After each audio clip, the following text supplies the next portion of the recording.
Khambhat college ખાતે પ્રાંત કલેક્ટરની અધ્યક્ષતામાં મહેસૂલી સેવા કાર્યક્રમ યોજાયો। સરકાર દ્વારા છેવાડાના માનવીના પ્રશ્નોનો હલ કરવાના અભિગમને ધ્યાનમાં રાખી સમગ્ર ગુજરાત રાજ્યમાં વારસાઈ અને મહેસૂલી રેકોર્ડમાં ક્ષતિ સુધારણા થવા અંગે તેમજ તેની સાથે સાથ સમાજ સુરક્ષાની ચોક્કસ સેવાઓ, વિધવા સહાય, વૃદ્ધ સહાય, સંકટ મોચન સાહેબ વગેરે યોજનાનો લાભ યોગ્ય લાભાર્થીને મળી રહે તે હેતુથી મહેસૂલ સેવા કાર્યક્રમ ખંભાત તાલુકા તેમજ તારાપુર તાલુકાના તમામ ગામોમાં 6 ક્લસ્ટરમાં વહેંચી ગામમાં રહેલ જરૂરિયાતમંદ કોઈપણ યોગ્ય નાગરિક લાભથી વંચિત ના રહી જાય તે માટે કાર્યક્રમના બહોળા પ્રચાર પ્રસાર અંગેનું આયોજન કરી કાર્યક્રમ સંપૂર્ણપણે સફળ થાય અને દરેકને લાભ મળી રહે તે હેતુથી મહેસૂલી સેવા સેતુ યોજના અત્રેના ખંભાત તાલુકામાં 6 ક્લસ્ટરમાં કંસારી, વત્રા, વટાદરા, કાણીસા, રાલજ વગેરે ગામોમાં મહેસૂલી સેવા સેતુ કાર્યક્રમનું આયોજન કરવામાં આવ્યું, જેમાં વારસાઈ ઝુંબેશ અંતર્ગત ખંભાત તાલુકાની કુલ 267 વારસાઈમાંથી ખૂટતા પુરાવાવાળી અરજીઓ કાઢી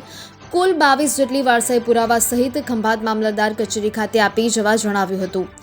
7/12માં શક્તિ સુધારણા અંતર્ગત ખંભાત તાલુકાની કુલ 44 અરજીઓ મળેલ છે તેમજ સમાજ સુરક્ષાની ખંભાત તાલુકાની કુલ 57 અરજીઓ મળેલ છે, જે પૂર્ણતઃ સંપૂર્ણ હકારાત્મક વલણ રાખી નિકાલ કરવામાં આવી હતી। તદુપરાંત રેશન કાર્ડને લગતી કામગીરી, ફાર્મર રજિસ્ટ્રેશન તથા KYCની કામગીરી પણ મોટા પ્રમાણમાં કરવામાં આવેલ છે અને અત્યાર સુધી કુલ 1100થી પણ વધારે લાભાર્થીઓએ આ જુદા જુદા સેવા સેતુના કાર્યક્રમમાં લાભ લીધો હતો। આ કાર્યક્રમમાં ખાસ કરીને પ્રાંત અધિકારી, ખંભાત મામલતદાર, ખંભાત તાલુકા વિકાસ અધિકારી, ખંભાત તાલુકા પંચાયત પ્રમુખ, ખંભાત કોલેજના પ્રિન્સિપાલ અને કર્મચારીઓ અને લાભાર્થીઓ મોટી સંખ્યામાં ઉપસ્થિત રહ્યા હતા।